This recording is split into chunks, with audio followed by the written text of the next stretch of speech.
আমি তোকে কতবার বলেছি যে কম্পিউটারে পানো দেখতে পারবি না। আরো আজাইরা পোস্ট পেতে পোস্টদাতার প্যান্টের ভেতরে দুটো বেল আইকনে ক্লিক করে চিপে ধরে রাখুন। ধন্যবাদ। পুরো তোর এত বয়স হয়েছে তাও স্বভাব পাল্টায়নি, এখনো তোর নেটওয়ার্ক ফুলই থাকে।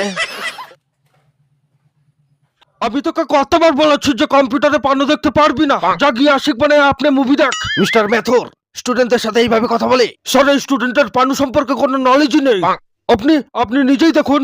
আচ্ছা বলো, ইন্টারনেটে ব্যান্ড করা কোনো পানু সাইটে গিয়ে পানু দেখতে হলে আমরা গুগল ক্রোমে গিয়ে কিভাবে সেই পানু দেখতে পারবো? মিস্টার ম্যাথর, আপনি জেনে বুঝে একে ছোট করার জন্য কঠিন প্রশ্ন করেছেন। সবার প্রথমে গুগল ক্রোমে গিয়ে ক্লিক করুন। যখন ক্রোম ব্রাউজার ওপেন হবে উপরের 3 ডট অপশনে গিয়ে ক্লিক করুন। ইনকগনিটো ট্যাপ করে xvideos.com লিখে সার্চ করুন। আপনি পানু দেখতে পারবেন sir. It's right. It's absolutely right. হইলা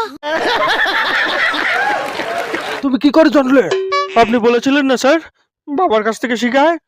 আমি আমার বাবার কাছ থেকে শিখেছি। এ সানি, কলেজে যাবি না? আজকে আমাদের কলেজ ছুটি দাদু। আজকে 25শে ডিসেম্বর বড়দিন, আমাদের কলেজ থেকে পিকনিকে নিয়ে যাবে। আমি পিকনিকে গিয়ে মাল পটাবো দাদু। পিকনিকে গিয়ে মদ খাও, মেয়ে পটাও, আর শোনো, পিকনিকে গিয়ে যদি দেখো কোনো সুন্দরী ম্যাডাম আসে তাহলে আমাকে ফোন করো। পুরো তোর এত বয়স হয়েছে তাও স্বভাব পাল্টায়নি, এখনো তোর নেটওয়ার্ক ফুলই থাকে। শিক্ষক দিবস উপলক্ষে স্কুলে বিরিয়ানি খাওয়াবে। স্যারদেরকে টিচার্স ডে গিফট দিতে হবে। আমি শার্ট দেবো। আমি প্যান্ট দেবো। কি রে শাহরুখ, তুই কি দিবি? কি রে শাহরুখ, কি হলো? তুই স্কুলে যাবি না? না, আমি স্কুলে যাব না। আমি কি করে যাব? আমার কাছে টাকা নেই, স্যারদের কি গিফট দেবো? তোরা স্কুলে গিয়ে বিরিয়ানি খেয়ে আয়। তুই না তোর বাবার কাছে টাকা চাইতে গিয়েছিলি, তোর বাবা কি তোকে টাকা দেয়নি? না, বাবা টাকা দিল না।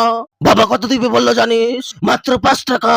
5 টাকা দিয়ে একটা কলম হবে। একটা কলম কাকে দেবো? বাংলা স্যারকে না ম্যাথ না সায়েন্স না ইংলিশ ম্যাডামকে? কাকে দেবো?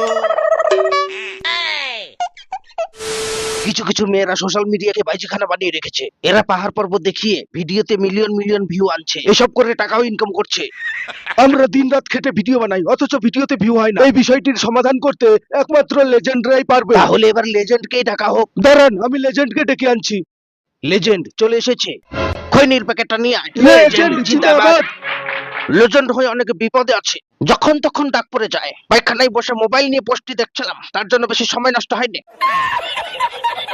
পায়খানায় বসে বসে মোবাইল দেখছিলাম, কাজ শেষ হবার পরে দেখি জল নেই। হঠাৎ এই পোস্টটা চোখে পড়লো। হাসতে হাসতে আমার চোখ দিয়ে জল বেরিয়ে গেছে। তারপরে সেই জল দিয়ে কাজ ছেড়ে ফেলেছি। তারপরে তোমাদের ডাক পড়ে গেল। তারপরে এখানে চলে এলাম।